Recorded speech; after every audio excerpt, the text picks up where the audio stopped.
Natalie, I'm really sorry for all the trouble I've caused you, said my mother-in-law with a sad face as I pushed her wheelchair during our walk. Caring for her isn't something I do out of love, but I couldn't just leave her alone at home after my father-in-law passed away early.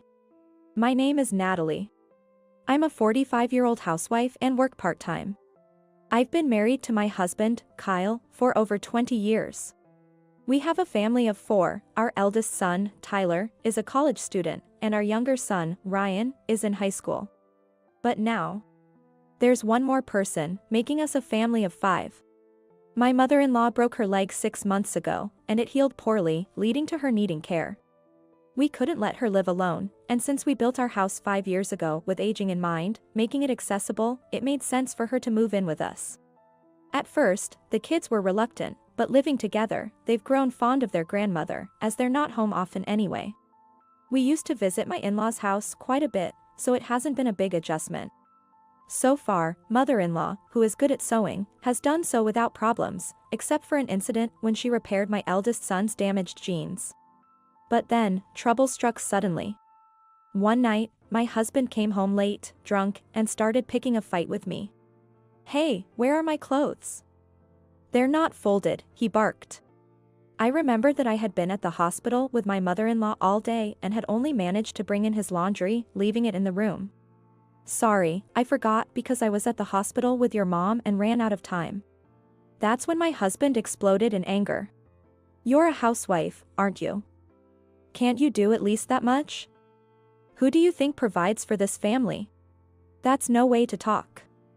You've never even accompanied your mom to the hospital. Whose parent is she? What? You married into my family.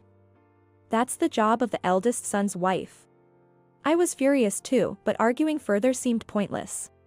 I threw his clothes at him and left the room. The next morning, I prepared breakfast as usual, but my husband got up, dressed without a word, and left. "Wait." I called, but it was too late. I heard the door close. Returning to the living room, my mother-in-law, who had just woken up, looked at me worriedly. "Good morning. There was some trouble yesterday." I trailed off, and she mentioned hearing our voices the night before. What's gotten into that boy, she wondered. Indeed, when I married him, my husband had been more easygoing and hardly ever got angry. He never used to drink to excess or speak to me that way. I think he changed when our kids were in elementary and middle school. His colleagues were getting promotions, but he was getting left behind, growing more frustrated the harder he tried. But we've managed to live on his salary, and our kids have grown up. It's true that we're able to live because of my husband's income, but he's always working, and recently he's hardly ever at home during the weekdays. On weekends, he's either sleeping or going out somewhere, so he's never done any household chores.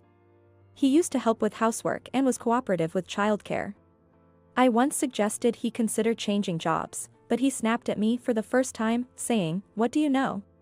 Since then, things haven't been great between us. We're not exactly a couple in name only, but we no longer go out together or do things as a couple. I'd be lying if I said I didn't feel lonely, but now my mother-in-law is my conversation partner, and I'm busy accompanying her to the doctor, so I don't think much about my husband anymore. In that sense, it might have been good that we started living with my mother-in-law. That day, my husband didn't come home. It was the first time he didn't return, even though he sometimes comes home late at night. I tried to contact him, but he just replied, "Leave me alone." My mother-in-law sighed. That foolish son of mine, what's he thinking? I wonder if he'll come back eventually. I decided to do as he asked and leave him be. I didn't prepare his meals. Then the weekend arrived, and while watching TV in the living room with my mother-in-law, we heard the front door open. We looked at each other and then towards the entrance. There stood my husband, looking displeased. "You finally came back, now apologize to Natalie," my mother-in-law said. Then he said, "I want divorce." "What?" I blurted out in shock. "I won't be coming back. I'm going to a woman's place." "What?" I couldn't grasp the situation and reacted the same way again. "He probably thinks I won't divorce." I remembered him saying with a laugh that I'd be in trouble if I divorced because I rely on his salary. My mother-in-law started to panic. Are you saying you're divorcing and leaving? What about your mother? Kyle snorted. Taking care of her is the eldest son's wife's job. Wait, so she's staying here even if we divorce? That's right, you're the eldest son's wife, so take care of her. I'll leave the house to you. His condescending tone was getting on my nerves. Kyle, what are you talking about? If you divorce Natalie, she won't be your wife anymore, so she can't live with your mother. My mother-in-law was angry, but my husband started spouting nonsensical logic. You married the eldest son. Taking care of the parents is the wife's duty. It would be a problem if you shirk that duty because of a divorce. You're the wife, so housework and caregiving are part of your job. What he said may have sounded logical to him, but to anyone else, it was absurd. I could only sigh. My mother-in-law must have felt the same, as she sighed and looked at me. We locked eyes, and she nodded, and I nodded back. The next moment, she stood up from her wheelchair. All right, let's begin. My husband was speechless, his eyes wide with surprise. I called for my sons in the other room. My athletic sons ran to the living room. Grandma, so it was today, huh? Tyler grinned, and my mother-in-law smirked back. I started to find the situation amusing and laughed as I spoke. All right, let's do this. My sons scattered between the living room and the bedroom, starting to carry out my husband's belongings. My mother-in-law, who you wouldn't believe was just sitting in a wheelchair, walked normally and carried out smaller items. I told him I agreed to divorce. My husband's belongings were neatly lined up in the hallway.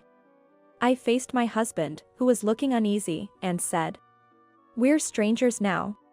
Ignoring his confused look, I continued. "I'll send your stuff to Yvonne's place, just write down the address. I'm sure you had a great time with Yvonne, who's 10 years younger than me. Enjoy your life with her." Hearing that name, my husband looked at me in shock. Yvonne from your company, right?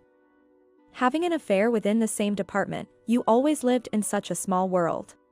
I laughed sarcastically. You said you were going to a woman's place, right? Go ahead. But just so you know, my life won't change without you. My husband finally seemed to realize that I knew about his affair. His attitude changed dramatically from before, and he started to panic. Wait, hold on, it's not like that. What's not like that?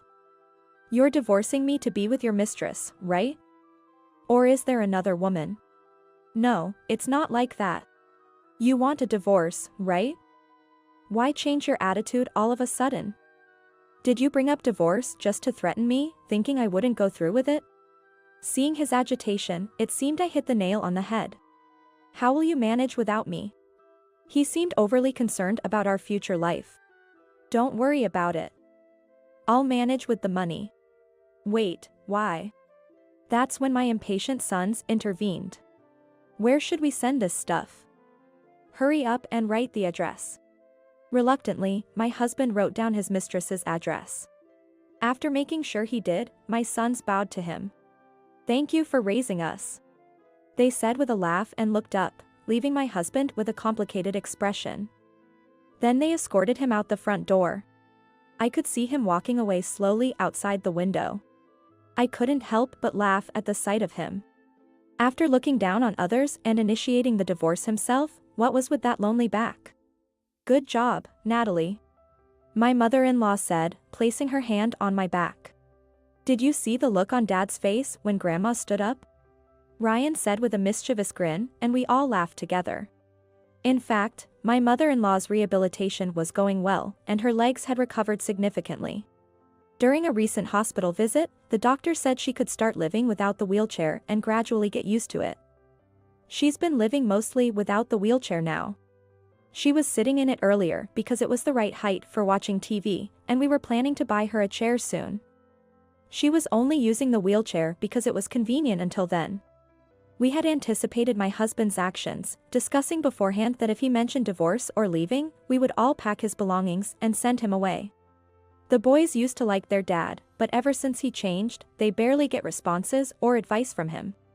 They appreciate the financial support, but they've said they don't want to rely on him anymore and earn their own money through part-time jobs.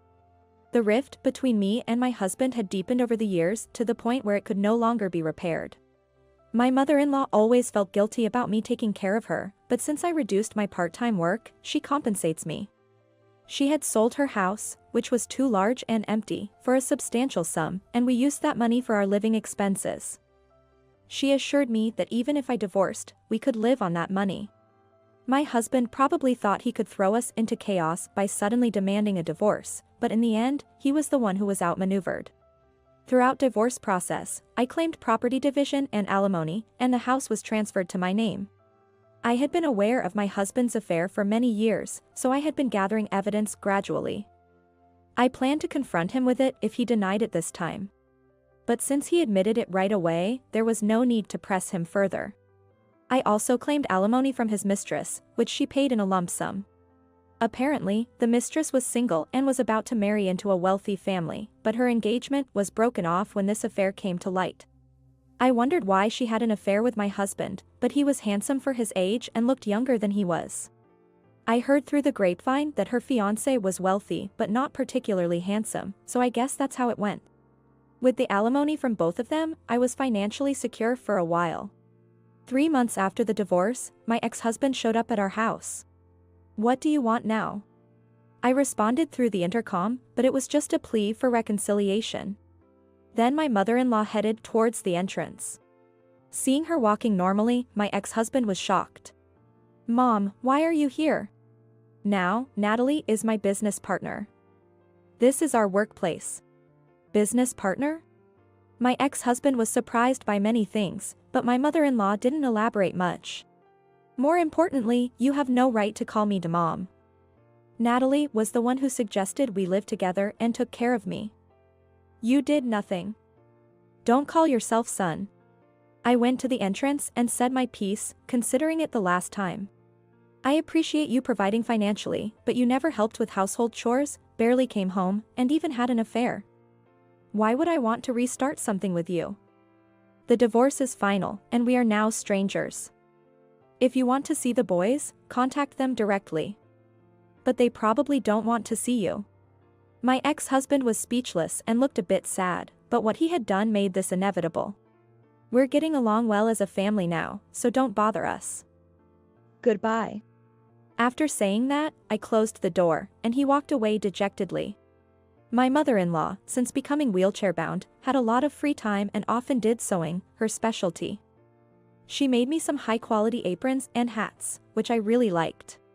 When I shared them online, they received a great response. I learned and started selling her creations. My mother-in-law rented a nearby apartment but still uses one of our rooms as a workshop, spending most of her week here, so it's natural for her to be around. My ex-husband doesn't know, but we now have enough income from this business. My mother-in-law seems lively and happy. "Natalie, I wouldn't have been able to sell these if you hadn't taught me. I've already received feedback on the new products. I'm glad to see her happy. Strictly speaking, we're no longer mother-in-law and daughter-in-law, but I still call her that, and we get along well. Grandma's here today, right? I bought her favorite sweets," said Tyler, coming home with the sweets in hand. Our home is now more filled with smiles than ever. The boys will eventually leave the nest, but it seems I'll continue to have a good relationship with my mother-in-law.